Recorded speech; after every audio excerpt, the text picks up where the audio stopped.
소문도 막 있었는데 배우님도 아마 들으셨을 것 같은데 그런 소문이나 이런 거에 대해서 그러니까 그들의 그 영화 이후의 삶에 대해서 어떻게 한번 생각을 해보셨을지 조금 궁금한 전에 점이 포함이 있습니다. 됐던 얘기인데 그러한 것이 있고 없고 간에 우리는 그냥 정설, 우리가 이 시대에 왜 이 작품을 굳이 해야 되는가라고 하는 거는 이제 어떤 것을 따를 수 있는가, 비화를 따를 수 있는 것인가, 아니면 원래 원한 대로 그 정설에만 따른 것인가 라고 하는데, 우리는 바로 그냥 지금 현재 영화에 표현된 대로 그것으로 정리됐던 것 같습니다. 그 당시에. 네.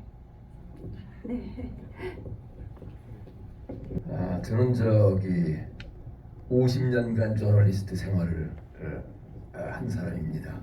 그리고 제가 대학 다닐 때 국문과 교수님 중에 그 김우진 그 아들이 있다고, 그래서 제가 지금 그 이름을 잊어버렸어요.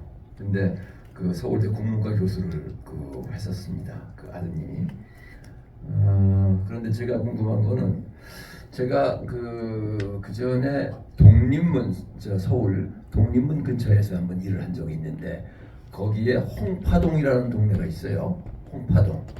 홍파동에 정선역하고 관리를 이렇게 하고 있는데, 그 홍파동은 그 홍난파가 거기 살았었다고 해서 그 홍파동이 됐다고 해요. 그런데 여기 그 영화 중에 김우진, 윤심적, 그리고 홍난파 그렇게 같이 그 생활한 거로 공부도 하고 그런 걸로 돼 있는데, 그 시대는 아마 좀 비슷한 것 같아요, 그분들이. 그런데 과연 그 교류가 있었는지, 홍난파 선생하고 김우진, 윤심덕이 교류가 있었는지, 그건 혹시 어떻게 고정이 되는 겁니까? 제 질문입니다, 이게. 네. 그 당시 극화시키기 위한 각색이 조금 많이 된 것 같습니다. 네.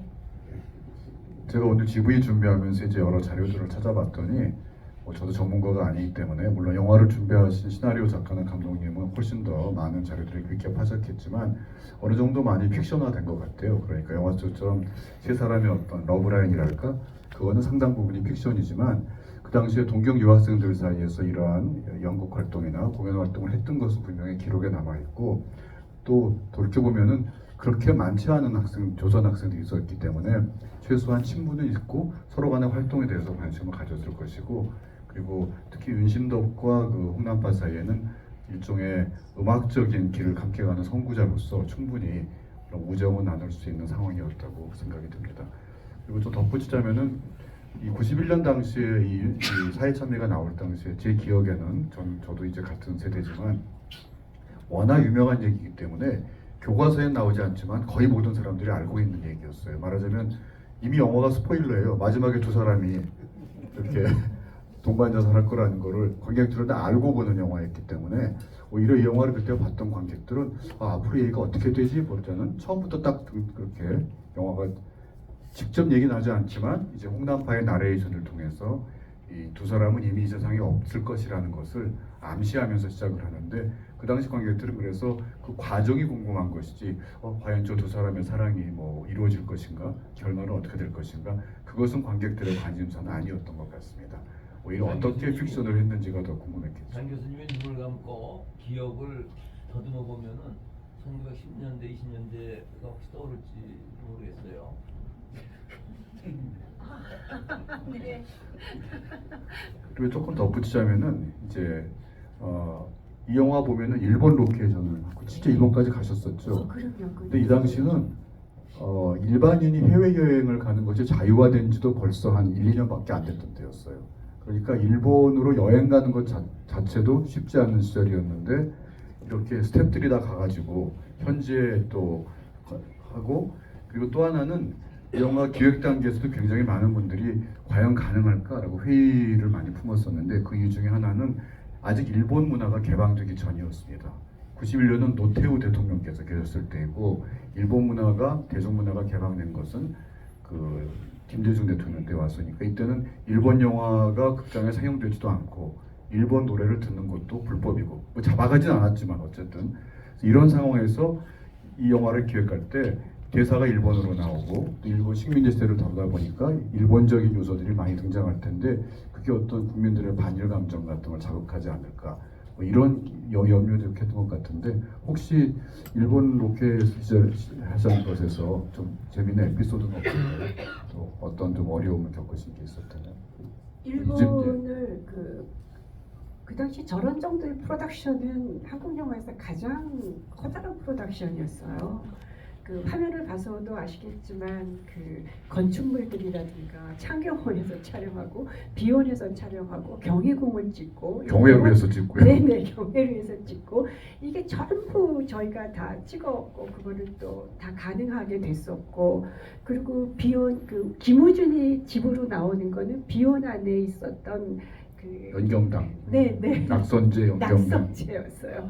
그런 식으로 지금은 들어가지도 못하는 그 문화재 안에서 전부 촬영을 하고 거기서 불을 김우진의 책을 양서를 태우잖아요. 거기서 불을 지르다니 그 귀한 문화재 안에서 그런 정도로 굉장히 그 강력했던 프로덕션이었던 거죠. 무모한 프로덕션. 모든 허가를 다 받아낸 그리고 그런 곳에서 찍은 이건 아까 말씀하신 다큐멘터리라고 하듯이 그런 경관을 다 볼 수 있는 창경은 그 물에서 모두 타고 다 이게 그래서 제가 지금 봐도 놀라웠었던 그 프로덕션이었다. 찍을 적에는 이렇게 생각이 안 되지만 라고 하고 그래서 일본도 3차례나 갔었던 거죠. 맨 마지막 씬을 찍으러 갔고 또 중간에 이제 그 있어요. 거기 백년동이라고 하는데 굉장히 시골에서 그 시골의 민속촌 같은 일본 특이한 지프로 만든 지붕이 있는 곳이 마지막에 김우진을 만나러 가는 곳 있죠. 거기를 또 찍으러 또 따라갔어야 했고 또 지금 게 또 부족해서 교토 시내에 또 갔었어야 했고 이런 식으로 3번이나 일본을 전 스텝이 다 갔었던 그 당시 뭐 지금 엄청난 프로덕션으로 운영됐었던 작품이었죠. 네, 그래서 정말 지금 보면서도 뿌듯한 그런 느낌은 있습니다. 지금은 거의 서울에 있는 윤심덕의 집 또한 지금은 뭐 히스토릭 하우스처럼 돼버려서 좀 뭐 그거는 살 수도 없는 그런 곳에서 다 촬영했던 아까 말씀하신 모든 고증을 통틀어도 저 정도로 디테일을 찾아내기는 쉽지가 않는 그런 것이죠. 네. 일설에는 이 수많은 장소들이 네. 사회찬미가 촬영한 다음에 다른 팀에 가서 찍겠다 그러면 허락을 안 해줬다는 이런 말도 있습니다. 네, 이제 촬영의 실체를 알았으니까요. 네. 물론 이제 이런 그 작품들 할 때 다들 충분히 스태프들이 조심하기 때문에 문화재를 훼손한 사례가 없었다는 것을 다시 한번 말씀을 드리고요. 또 질문 있으신 분?